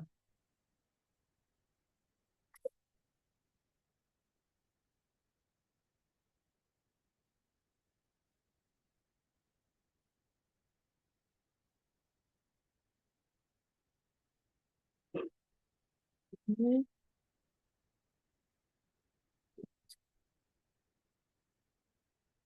Nih ya, jadi setelah tahapan ekstraksi, setelah teman-teman itu tahu komponen-komponen apa yang teman-teman perlu catat gitu ya, dan nanti setelah tahu apa yang dicatat itu kita buat tabel gitu ya, tabel ekstraksi yang berisi kolom-kolomnya itu berisi tentang komponen-komponen apa atau outcome outcome apa yang perlu teman-teman catat untuk masing-masing jurnal. Tahapan terakhir itu adalah melakukan sintesis. Maksudnya melakukan sintesis ini adalah kita itu membuat narasi, teman-teman. Membuat narasi, kita ngomong, ya, kita buat narasi terkait dengan tabel ekstraksi yang teman-teman buat itu, gitu ya.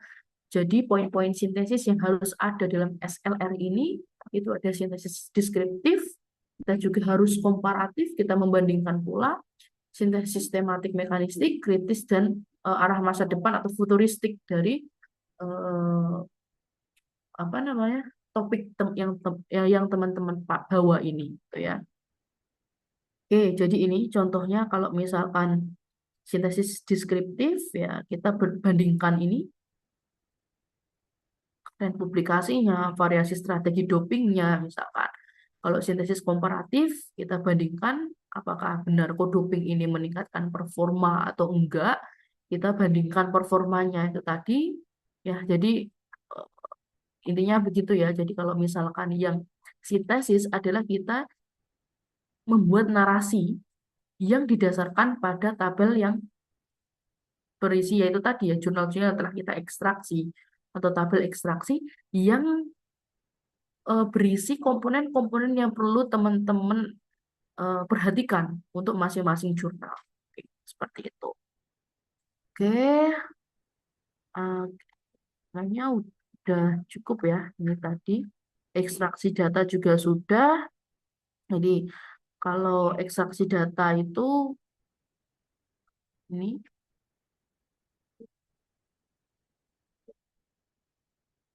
ya, jadi kalau tadi teman-teman ekstraksi data, yaitu ekstraksi data itu biasanya dalam bentuk tabel ini.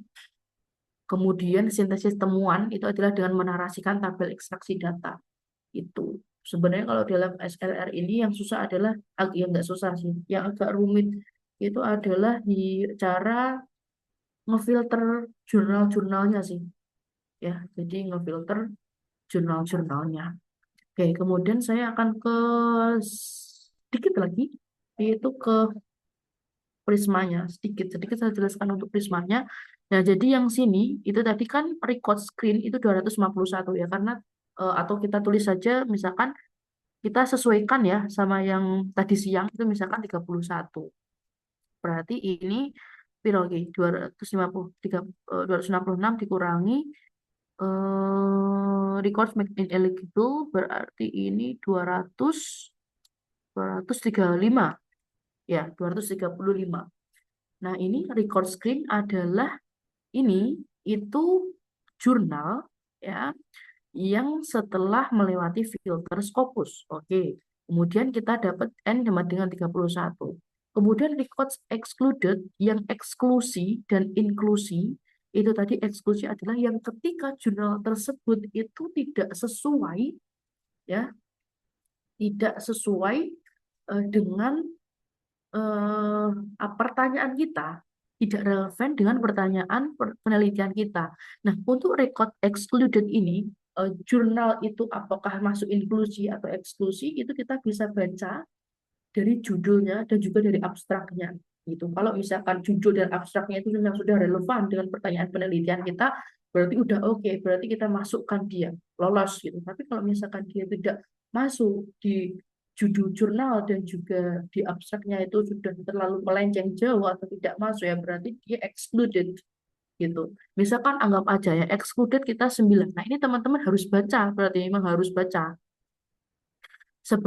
judul dan abstraknya tok dulu. Nah, kalau misalkan record excluded 9, berarti di sini sisa berapa? 22. Nah, di sini ini adalah sisa 22 jurnal ini adalah yang harus teman-teman download ya. Misalkan nih yang nggak bisa di-download itu satu misalkan. Satu nggak bisa di-download. So, report assessment for eligibility di sini ya 21 karena ada dari 22 jurnal yang masuk dan relevan dengan pertanyaan penelitian atau research question itu satu yang tidak bisa di-download. Oke, berarti dia nggak bisa masuk ke tahap selanjutnya itu. Makanya di sini 21. Kemudian yang ini yaitu nanti adalah ketika yang di validator tadi ya. Jadi kalau misalkan di validator itu ternyata hanya ada 10 misalkan 10 jurnal yang dia itu masuk ke dalam eh, apa ya validasi data JBI tadi ya berarti ya udah status included in review ya 10 top gitu. Di sini ditulis 10 misalkan hanya 10 yang masuk ke dalam kriteria JBI. Gitu ya teman-teman ya. Oke, gitu. Jadi eh, itu aja sih kayaknya. Eh, oke, kalau yang step selanjutnya itu kita coba untuk pertemuan selanjutnya ya.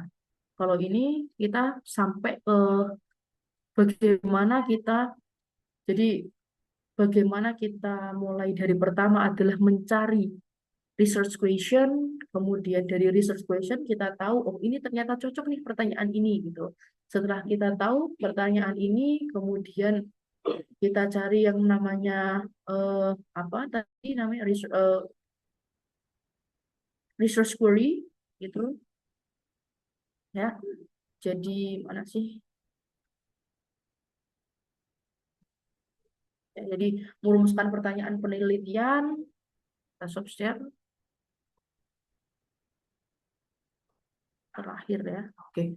Jadi di sini kita tadi udah belajar terkait dengan bagaimana sih pertanyaan penelitian yang bagus untuk SLRI ini, kemudian memvalidasi protokol penelitian apakah kita pakai PICOS, PECO atau PO ya itu, kemudian pencarian literature dari Scopus, kemudian seleksi studi apakah dia sudah masuk ke kriteria atau belum, evaluasi kualitas studi itu yang dilaksanakan oleh validator, kemudian ekstraksi data adalah kita buat tabel dari data dari jurnal-jurnal yang ada, kita buat tabel, kita cari komponen-komponen yang penting di situ yang nanti akan kita sebagai data akhir untuk yang akan kita sintesis hasil, ini kita menarasikan ekstraksi tabel ekstraksi yang ada.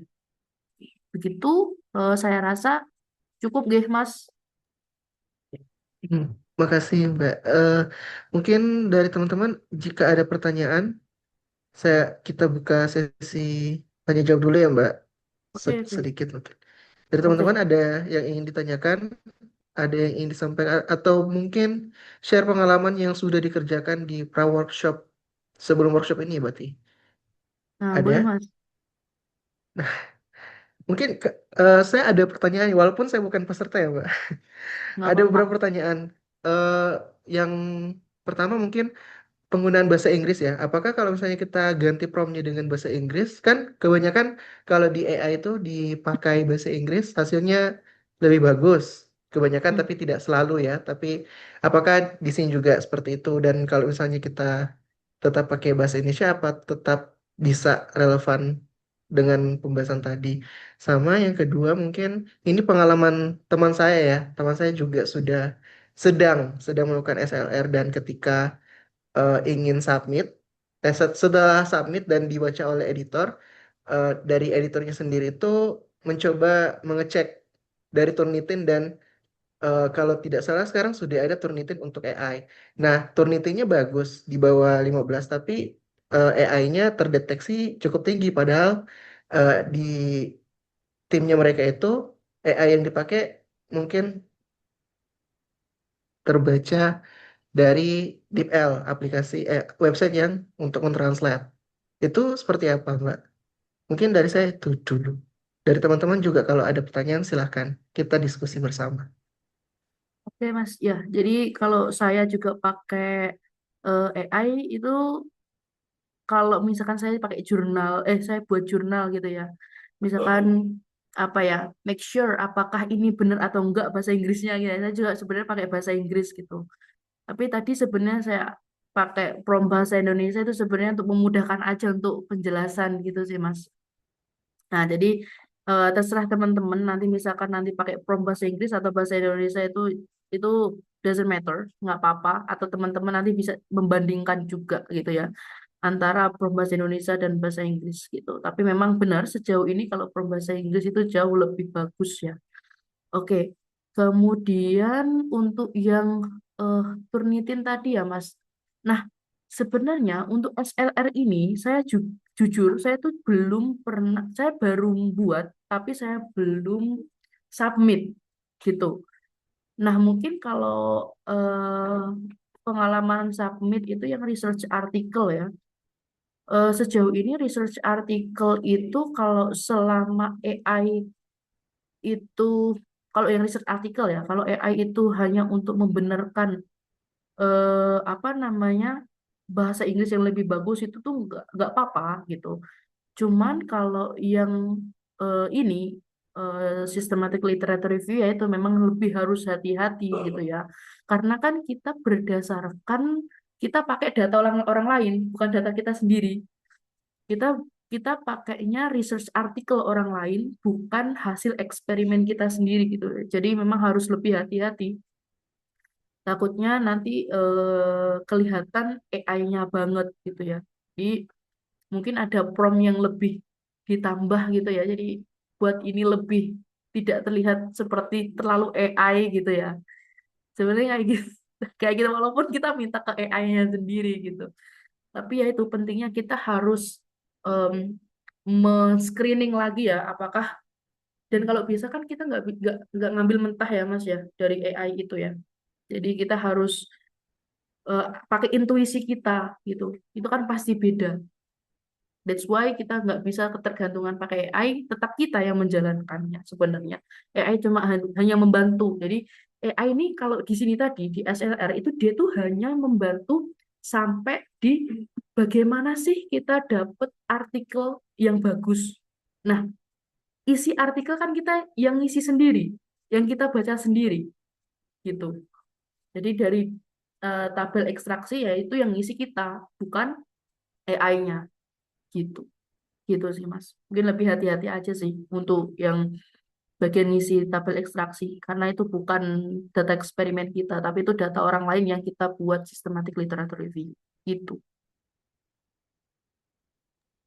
Baik, terima kasih atas penjelasannya, Iya, Mbak Beni. Dari silakan. teman-teman lain, apakah ada pertanyaan atau mungkin ingin sharing terkait hasil eh, pra-workshopnya gitu?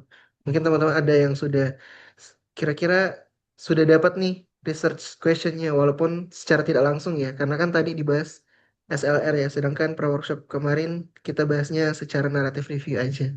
Mungkin dari teman-teman ada yang mau menyampaikan, silahkan. Ya, izin bertanya, Mas Mbak. Iya, Mas. Ya, eh, terima kasih atas materi yang disampaikan. Saya manggilnya Mbak Feni sih ya, Mbak Iya. Feni ya. Eh, Terima kasih ini cukup insightful bagi saya dan karena ya memang untuk ranahnya SLC saya baru apa ya paham eh, secara sistematika ya belum belum lama ini juga itu pun juga karena tugas gitu loh lagi-lagi kalau enggak karena tugas enggak tahu. Nah, eh sebenarnya kalau saya melihat dari yang ditawarkan tadi sih masih mencerna cukup banyak gitu, tapi secara garis besar ya agak sedikit tahu untuk alurnya.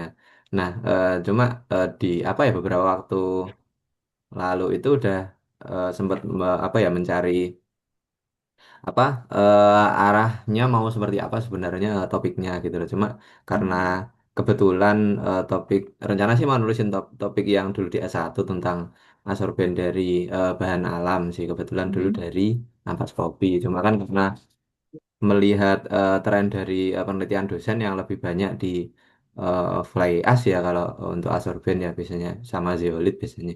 Itu jadi sebenarnya mau cross ke arah situ gitu loh. Jadi apa ya masih mencoba mengumpulkan literaturnya itu yang kira-kira cocok itu seperti apa gitu loh. Jadi dan bayangan saya sebenarnya untuk kegiatan ini tuh masih outputnya tuh cuma di review gitu, masih cari satu artikel terus kita coba apa ya pakai pendekatan lain gitu loh. Cuma kalau ternyata emang SLR sih ya lebih bagus sih.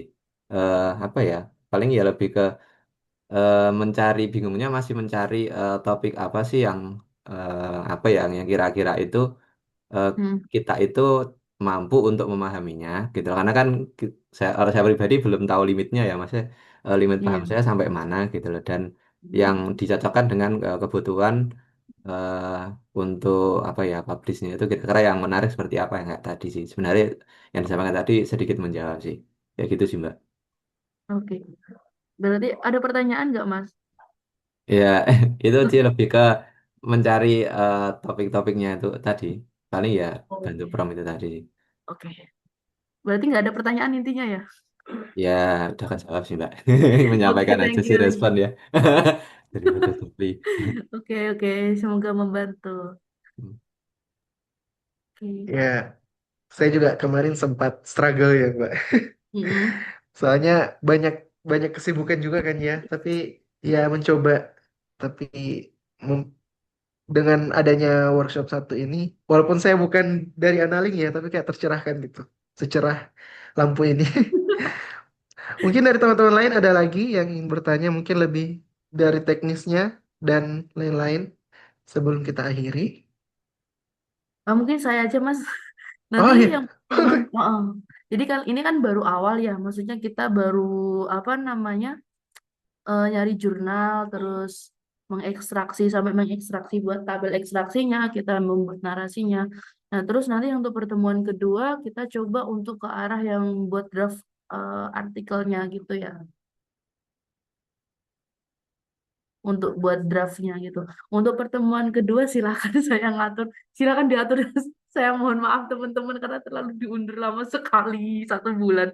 Mohon maaf karena saya juga banyak belajar sistematik literatur review karena saya rasa ketika saya dikasih apa kepercayaan gitu ya untuk ngasih pelatihan ini nggak bisa yang kayak ya wis penting apa ngomong kan nggak bisa ya.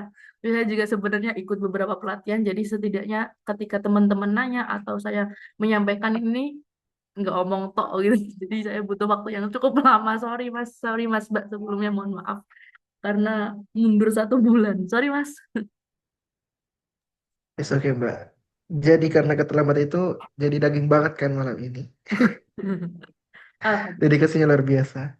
Mungkin nextnya karena ini ya, apa saya bikinkan grup aja ya buat tim analing bersama Mbak Feni juga nanti Boleh boleh. file-file yang ingin Mbak kirimkan Hmm. dikirimkan di grup itu saja sama pembahasan waktunya mungkin dari situ saja ya kali Oke, siap. biar Oke, lebih enak. aman sekali Mas Mbak sekalian. Oke. Nah, apa masih ada yang ingin disampaikan dari teman-teman peserta mentoring, pertanyaan atau sharing juga? Kalau tidak ada mungkin nanti dari kami akan buatkan grup tiap mentoring ya, tiap sub kelompok mentoring dan akan meminta izin dulu ke mentor dan memasukkan mentor ke dalam grup agar pembahasan dan diskusinya lebih enak gitu. Oke. Mungkin kalau sudah tidak ada dari Mbak Feni ada lagi yang ingin disampaikan? Nggak ada sih Mas, mungkin kayak tetap menjaga kesehatan ya teman-teman semua, tetap ya mungkin bentar lagi UAS ya. Enggak ya. Betul Mbak. Sebentar lagi UAS, semoga nanti hasilnya baik. Jangan lupa. Saya tahu tidurnya pasti nggak cukup ya, tapi semoga tidurnya bisa berkualitas.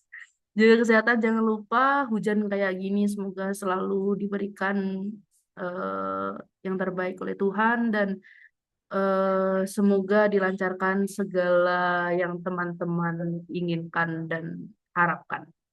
Terima kasih. Udah gitu aja, Mas. Oh ya, buat teman-teman yang ini jangan lupa Baik, besok ini ya, besok Jumat malam take labnya. Sorry, mengingatkan. masih ada. Oke sih mungkin untuk Mbak Feni, sebelum kita akhiri, saya minta kesediaan teman-teman untuk open cam kita sesi foto bersama untuk mengabadikan malam ini. Mungkin teman-teman boleh di on cam dulu biar kita bisa Mungkin yang mengabadikan. nggak on cam itu kayaknya dia nggak pakai jilbab deh, Mas. Saya biasanya juga kayak gitu soalnya. Mungkin boleh diambil dulu sarungnya, selimut. Pakai Kita mukena biasanya. boleh juga ya udah kita tunggu satu Nggak apa-apa, menit aman aja. teman-teman, teman-teman untuk kalau bisa ya. Nggak apa-apa, Kalau Mas. sudah Ini satu saya menit juga kita foto coba. pakai HP saya kok. Biar biar bisa jadi ini story. Ya sudah, yang sudah siap, mungkin bisa Oke. berikan pose terbaiknya. Kita mulai. Saya hitung mundur ya. Satu, dua, tiga. Oke, Oke. sebentar. Ganti gaya kali ya. Dua atau tiga kali ya biar berasa. Gini Gaya aja. apa nih? Gaya apa nih? Ya Allah, boleh. Boleh ikut-ikut. Ya, jangan. Jangan. Bebas deh. Ya Apa bebas. nih? Gaya apa lagi? Oh, boleh. Oke. Ya, jangan. Satu, Oke. satu, dua, tiga. Gaya signaturenya Analing apa nih, Mbak? Boleh. Boleh. Saya Oke. ikut deh, saya ikut. Walaupun saya bukan Oke. Analing ya. Kamu apa, Mas? Organik. Gini dong berarti. Oh, boleh. Ya udah saya begini. Satu, dua, tiga. Baik, terima kasih Mbak Feni Oke. dan teman-teman semua. Thank Semoga you. senantiasa diberikan kesehatan ya dan kekuatan untuk Hmm. menghadapi next-nextnya dari UAS dan Tech Lab. Saya juga ada STA. Semoga Wah, dilancarkan semua semangat. segala sesuatunya. Mungkin Amin. itu saja saya cukupkan. Wassalamualaikum warahmatullahi wabarakatuh dan sampai jumpa di pertemuan berikutnya. Terima kasih. Bye bye. Thank you.